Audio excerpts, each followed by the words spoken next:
শ্রী গৌর নিত্যানন্দ জয়িত শ্রী চৈতন্য ভাগবত মধ্যখণ্ড একবিংশ অধ্যায় দেবানন্দ পণ্ডিতের প্রতি মহাপ্রভুর বাক্যদণ্ড।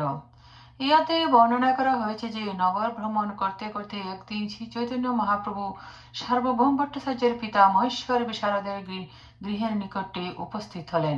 সেই সময় সেখানে দেবানন্দ পণ্ডিতের বাসস্থান ছিল। তিনি আকুমার ব্রহ্মচারী, মুক্তিকামী এবং ভাগবতের ব্যাখ্যাকার রূপে সমাজে বিখ্যাত ছিলেন, কিন্তু ভাগবত পাঠ করেও ভাগ্যদোষে ভক্তিহীন ছিলেন।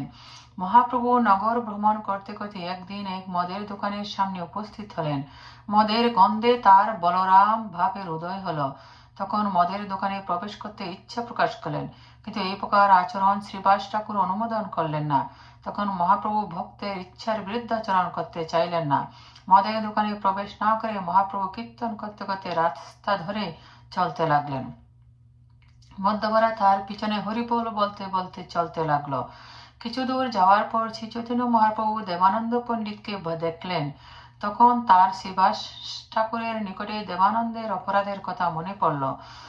তখন অর্থাৎ শ্রীবাস ঠাকুর একদিন দেবানন্দ পণ্ডিতের ভাগবত ব্যাখ্যা শ্রবণ করে কৃষ্ণপ্রেমী ক্রন্দন করতে থাকলেন। দেবানন্দ পণ্ডিতের শিষ্যরা তাদের পড়ার অসুবিধা হচ্ছে বলে শ্রীবাস ঠাকুরকে বাড়ির বাইরে করেন। দেবানন্দ পণ্ডিত শিষ্যদের এই আচরণের কোনো প্রতিবাদ করেন না, তাই তার শ্রীবাস ঠাকুরের নিকটে অপরাধ হয়েছে। তাই দেবানন্দকে দেখে মহাপ্রভু তিরস্কার করে বললেন, তোমার ভাগবত পাঠের অধিকার নেই। তখন মহাপ্রভু ভাগবতের প্রকৃত তাৎপর্য বৈষ্ণব মাহাত্ম্য কীর্তন করলেন। দেবানন্দ তখন লজ্জা পেয়ে গৃহে ফিরে গেলেন। শ্রী চৈতন্য মহাপ্রভুর বাক্যদণ্ড প্রাপ্ত ব্যক্তির পরম সুকৃতি সম্পন্ন বলে গ্রন্থকার দেবানন্দ পণ্ডিতের সৌভাগ্যের কথা বর্ণনা করলেন। শ্রী গৌর সুন্দরীর জয়গান। জয় জয় নিত্যানন্দ প্রাণ বিশ্বম্বর, জয় গদাধর পতি অদ্বৈত ঈশ্বর, জয় শ্রীনিবাস হরিদাস প্রিয়ঙ্কর, জয় গঙ্গাদাস বাসুদেবর ঈশ্বর, ভক্ত গোষ্ঠী সহিত গৌরাঙ্গ জয় জয়, শুনিলে চৈতন্য কথা ভক্তি লভ্য হয়। হেনমতে নবদ্বীপে প্রভু বিশ্বম্বর, বিহার সংহতে নিত্যানন্দ গদাধর। দেবানন্দ পণ্ডিতের শ্রীমদ ভাগবতের ভক্তিহীন ব্যাখ্যা শ্রবণ করে মহাপ্রভুর অভিব্যক্তি। একদিন প্রভু করে নগর ভ্রমণ, চারিদিকে যত আপ্ত ভাগবতগণ। সার্বভৌম পিতা বিশারদ মহেশ্বর, তাহার জঙ্গলে গেল প্রভু বিশ্বম্বর। সেইখানে দেবানন্দ পণ্ডিতের বাস, পরম সুশান্ত বিপ্রমুক্ষয় বিলাস। জ্ঞানবন্ত তপস্যা জন্ময় উদাসীন, ভাগবত পরায় তথাপি ভক্তিহীন। ভাগবতে মহায়দ্যপক লোকে গোষে, মর্ময়ত্ত না জানেন ভক্তিহীন দোষে। জানিবার যোগ্যতায় আছে কিছু তান, কোন অপরাধ নহে কৃষ্ণ সে প্রমাণ।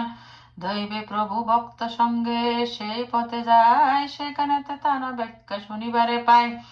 সর্বভূত হৃদয় জানয় সর্বতত্ত্ব, না শুনিয়ে ব্যাখ্যা ভক্তি যোগের মহত্ব। কফে বলে প্রভু বেটা কি বা কানে, ভাগবত অত্ত কোন জন্ম না জানে। এ বেটার ভাগবতে কোন অধিকার, গ্রন্থরূপে ভাগবত কৃষ্ণ অবতার। সর্বে পুরুষত্ব ভক্তি ভাগবত হয়, প্রেম রূপ ভাগবত চারি বেদে কয়। চারি বেদ দি ভাগবত নবনীত, মতি লেন সুখে খায় লেন পরীক্ষিত। মোর প্রিয় সুখ সে জানেন ভাগবত, ভাগবত কহে মোর তত্ত্ব অভিমত।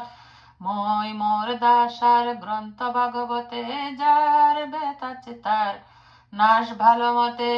ভাগবত তত্ত্ব প্রভু ক্রহে ক্রোধাবেশে, শুনিয়া বৈষ্ণবগণ মহানন্দে ভাসে। ভক্তিগুণ ভাগবতে যে আর ভাকানে, প্রভু বলে সে অদম কিছুই না জানে। নিরবধি ভক্তিহীন বেটা বাকানে, আজি পুঁথি চিরিব কহ বিদ্যমানে। পুঁথি চিরিবারে প্রভু ক্রোধাবেশে যায়, সকল বৈষ্ণব গণ ধরিয়া রাহাই। মহাচিন্ত ভাগবত সর্বশাস্ত্রে গায়, ইহা না বুঝিয়ে বিদ্যা তপ প্রতিষ্ঠায়। ভাগবত বুঝিহে না যার জ্ঞান আছে, সে না জানে কবু ভাগবতের প্রমাণে। ভাগবতে অচিন্ত ঈশ্বর বুদ্ধি যায়, সে জানে ভাগবত তত্ত্ব ভক্তিসার।